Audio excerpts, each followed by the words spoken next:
Alimler Birliği ve Medreseler Birliği İttihadül Ulema böyle bir program düzenlediği için kendilerine teşekkür ediyorum. 10.'su düzenleniyor. Yıllarca bu işi yaptılar. Allah razı olsun, bizleri burada bir araya topladılar. Kardeşlerim bana bir vazife verdi. Bir konu hazırlamamı istedi. Birçok kişi konuşmalar yaptı. Hocalarım konuştular ama ben bir öğrenciyim. Ben İran'da yaşadığım için, İran Kürdistan'ında yaşadığım için şöyle bir başlık hazırladım.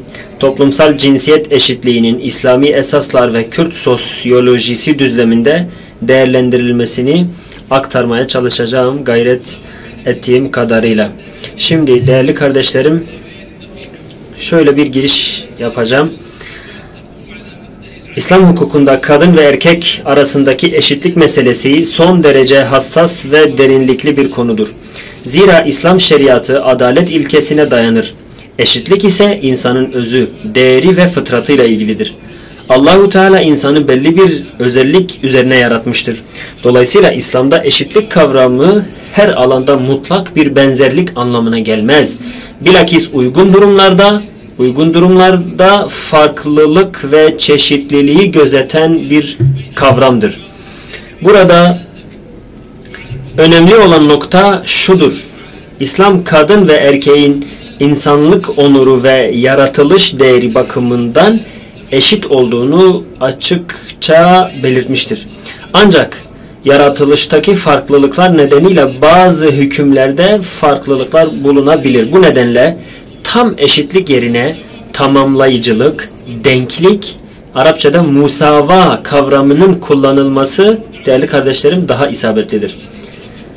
Evet, tam eşitlik yerine denklik. Çünkü bu kavram insanın sosyal adalet sisteminde daha uygun bir biçimde yer bulur. Şimdi İslam şeriatında bu prensibe işaret eden bazı hususlara değinelim. İnsanlık değeri ve onurunda eşitlik, yaratılışta eşitlik. Yüce Allah Kur'an-ı Kerim'de şöyle söyler: Ey insanlar, sizi bir tek nefisten yaratan ve ondan eşini var eden Rabbimizden sakının. Andolsun ki biz Adem oğullarını şerefli kıldık.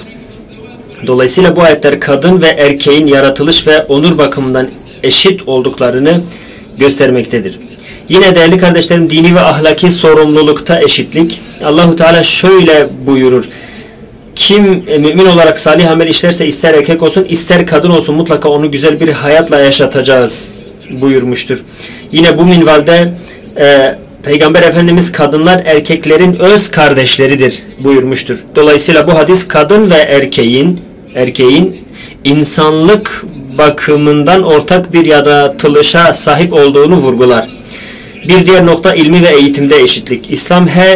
İslam hem erkek hem de kadına ilim öğrenmeyi farz kılmıştır. Peygamber Efendimiz ilim öğrenmek her Müslüman erkek ve kadın üzerine farzdır buyurmuştur değerli kardeşlerim. Nitekim Peygamber Efendimiz kendi döneminde kadınların da ilmi meclislere katılmalarını ve soru sormalarına müsaade etmiştir. Bir diğer nokta ekonomik alanda eşitlik.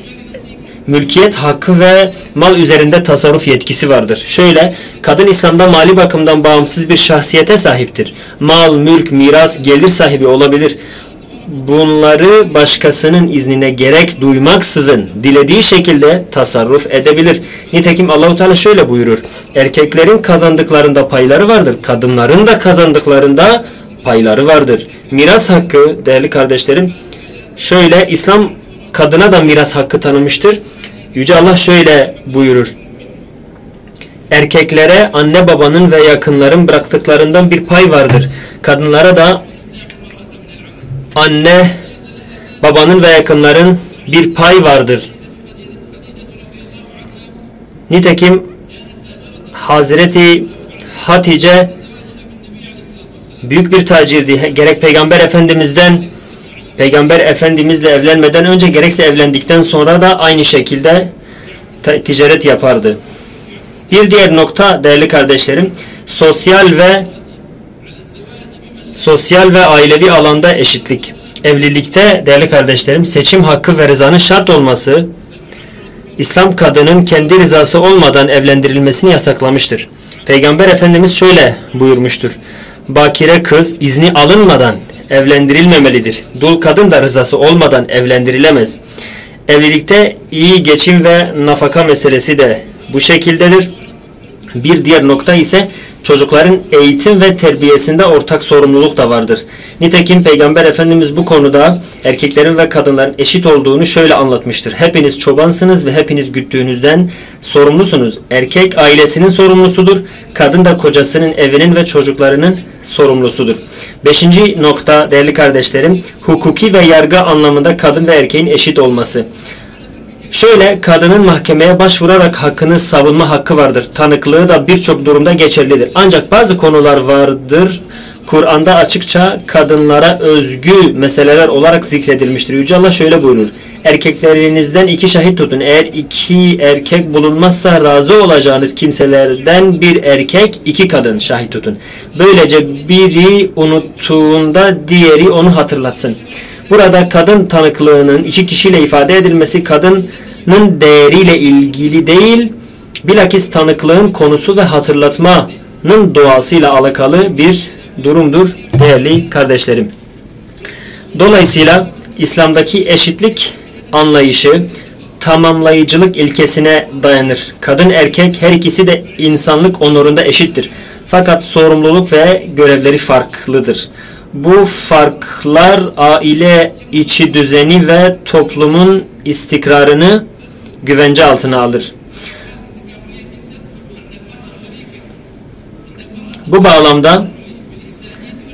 Dolayısıyla bu bağlamda kadınlarla erkekler sorumluluk ve görev açısından sadece farklıdırlar. Bu bağlamda 2013 yılında birçok İslam alimi ve düşünürü tarafından hazırlanan bir bildiride kadınlara yönelik şiddetin ortadan kaldırılması ve kadın haklarının korunması için uluslararası bir platformda İslami ilkelerin dikkate alınmasını talep edilmiştir.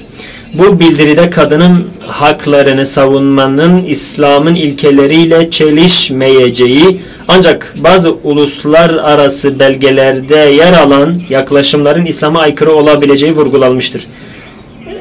Değerli kardeşlerim, söz konusu bildiride kadına karşı her türlü şiddetin önlenmesi konusundaki Birleşmiş Milletler karar taslağına dair İslam alimlerinin şu itirazları yer almıştır. Taslakta yer alan bazı maddelerin İslam hukukunun aile yapısına ve toplumun değerlerine ters düşebileceği, yine cinsiyetler arası farkı ortadan kaldırmaya çalıştığı, yine evlenme yaşını, cinsel özgürlükleri ve soy bağı gibi konularda dini esaslara aykırı hükümler içerdiği, yine kadın ve erkeğin rollerinin karıştırdığı, yine kadın erkek ilişkisini ahlaki sınırlar dışına taşıyabilecekleri. Bu yüzden İslam alimleri Birleşmiş Milletler'e sunulan belgelere yer alan kadın ve erkek arasında fark tamamen kaldırılması yönündeki çağrılara karşı çıkmış, bunun fıtrata ve insanın doğasına aykırı olduklarını ifade etmişlerdir. Yine bu minvalde konferansta kadın ve erkek arasında yaratılıştan gelen farkların korunması, aile kurumunun korunması, karma eğitime sınırlama getirilmesi, cinsiyet eşitliği konularındaki aşırılıklardan kaçınılması önerilmiştir. Özetle İslam hukuku kadın ve erkeği insanlık değeri bakımından eşit kabul eder. Ancak her birine fıtratına uygun şeyler önermiştir. Dolayısıyla bu minvalde değerli kardeşlerim, toplumda ve ekonomik alanda aktif rol alması teşvik edilir. Fakat bu rollerin sınırları İslam'ın koruduğu ahlaki ve toplumsal değerlerle çizilmiştir.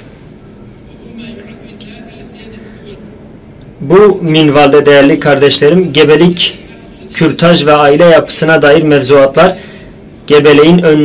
gebeliğin önlenmesi ve kürtajın yasalaştırılması, erkek ve kadınlık tanımlarının yer değiştirmesi, ailenin temelinin sarsılması ve cinsiyet kavramının belirsizleşmesi gibi olgular insan neslinin devamı için ciddi bir tehlike oluşturmaktadır. Bu gelişmeler sadece Batı toplumlarında değil, göç, medya ve uluslararası politikaların etkisiyle İslam ülkelerinde de yayılmaya başlamıştır. Yine ailenin yapısını zayıflatmaya yönelik bu fikirler kadının ve anneliğinin değerini düşürmekte, baba figürünü değersizleştirmekte, çocuk yetiştirme sorumluluğunu da belirsiz hale getirmektedir. Bu durum, değerli kardeşlerim, toplumun temel dinamiği olan aile kurumunun çözülmesine neden olmaktadır. Dolayısıyla bu tehditler karşısında İslam dünyasındaki davet ve düşünce hareketleri İslam'ın aile kurumuna verdiği önemi hatırlatmakta. Özellikle İslam'da kadın ve aile başlıklı çağdaş çalışmalarla Müslüman toplumu uyarma görevini üstlenmektedir.